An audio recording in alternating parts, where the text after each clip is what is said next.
to chat with certain writing style using the chat access feature in Samsung Galaxy S24 Ultra, open a messaging or chat app. As the example, we will use WhatsApp. To do so, open WhatsApp and then tap the contact you like to chat with.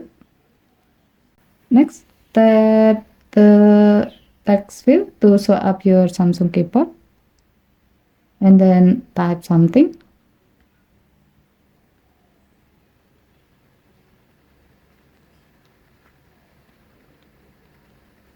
Next, tap the three stars icon at the top of the keyboard to access the chat access feature. And then select writing style. Here you can see that your phone will use the AI to generate text with different writing style based on what you are typing. As you can see in the list, there are some writing style available from the original, professional, casual, social, polite, and emojify.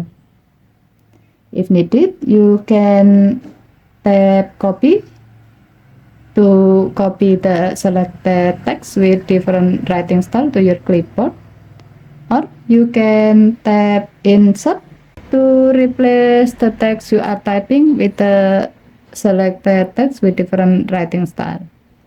With this AI-based feature, now you can easily apply a different writing style to your text, such as professional, casual, or else. This, of course, will help you to switch your message depend on who you are talking with easily. So thank you for watching. Have a nice day.